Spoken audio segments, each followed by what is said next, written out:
gowns were not designed to set style trends, nor did they come from the shops of commercial stylists.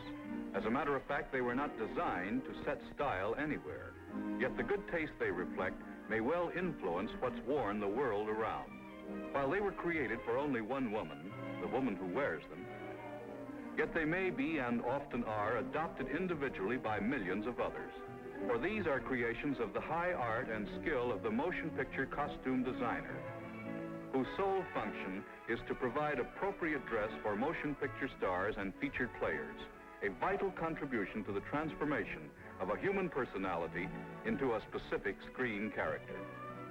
In the one word appropriate lies the essence of the costume designer's problems, and of his or her talent, skill, and knowledge. For no matter how simple a costume, it must be right. No matter how complex a cast wardrobe, it must be right. No matter how minor a clothes detail, it must be right. To the costume designer, who is responsible for these and many other considerations, being right means being right on three major counts: historic, geographic, and dramatic. Historical accuracy presents no major problem, since Hollywood's costume design departments are well stocked with source material. With factual description and illustrative sketches, drawings and photographs to follow, the costume designer can easily provide us with a well-turned-out caveman, an authentic Roman crowd, properly gowned turn-of-the-century chorus girls, or any other historically authentic characters ranging all the way from before the time of the Crusades down to the present day. Other volumes, sketches, and illustrative material in the vast reference libraries of the studios make geographic accuracy also a fairly routine affair.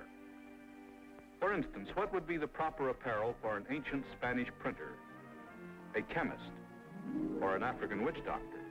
Up comes the answer, translated with faithful accuracy to the screen by the costume designer.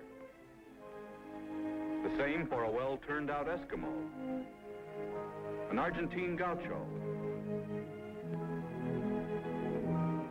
a Mexican pearl diver, or any other character in any other locale, dressed appropriately for the location where the action takes place, as well as for the historical period.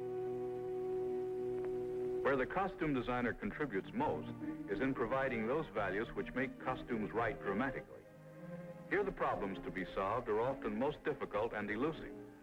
And to create appropriate answers, the costume designer must work almost all together with intangibles, with ideas, judgment, intuition, feelings, and taste.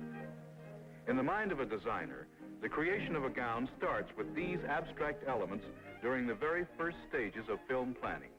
For that is when the costume designer begins work on any given assignment, sitting in with the producer, director, art director, cameraman, and if the picture is to be in color, with the color coordinator. It is in such conferences that she begins to work out answers to those important, intangible problems which face her. In the case of our example, her thoughts and planning may well have followed a pattern like this. Let's see now. The girl is young, about 20. Her sweetheart has just left her after a quarrel. She's going out this evening with another boy, a friend of the family who means nothing to her. How would she dress? Somberly because she's unhappy about the quarrel? Or should she be characterized differently from a dress point of view? I wonder if I shouldn't dress her in a manner to help cover up her unhappiness. Say in something white and gay and sparkling. What about material? Jersey? Perhaps embroidered in sequins? In the story, she does come from a family of means, so there's no false note there.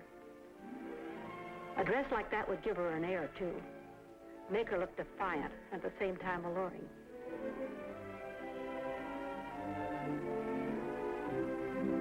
But wait a minute. She cries just before she leaves for her date.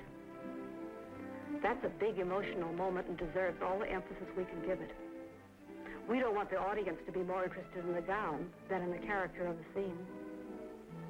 Better make the gown less extreme so it won't detract from the girl. Chiffon, then. Attractive, but not as flamboyant as the other dress. It's summertime, too, so chiffon would be appropriate. Suits her character, too. Adds to it, in fact. She does wear it well, and it will be striking in the moonlight. Good. Chiffon it is.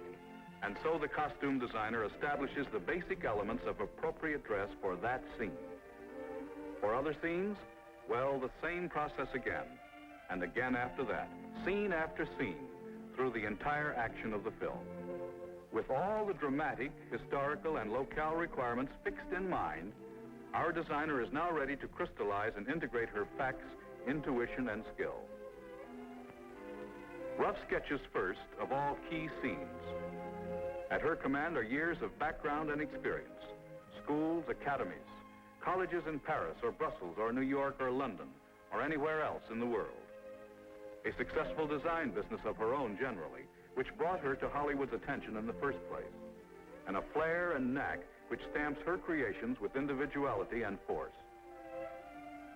Other opinions now on the rough sketches. Will these wardrobe items do their best in contributing to the film's effectiveness? Help to give it character and impact? Emphasize this, that, or the other facet of the screen character being created? In short, are they right, on all counts, for the job to be done? If so, they are approved by everyone concerned. This is the official go-ahead. And here another important talent of the costume designer comes to light, a very practical one, which shows itself on the back of these sketches in the form of a complete cost breakdown for each particular gown, frock, ensemble, or whatever the wardrobe item. Only now can the wardrobe department, under the supervision of the costume designer, proceed with its job of producing costuming for 1 or a dozen, 100, or 1,000 characters to be created within the framework of a single feature-length picture. And only now, the costume designer's art can take tangible form in material, color, drape, and line.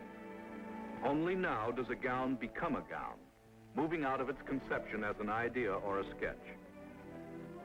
With the film in production, the costume designer continues on stage, keeping a watchful eye on the costumes she has designed, making last-minute improvements, making sure that her creations reveal to best advantage the purpose for which they were designed, maintaining a constant surveillance from first scene to last.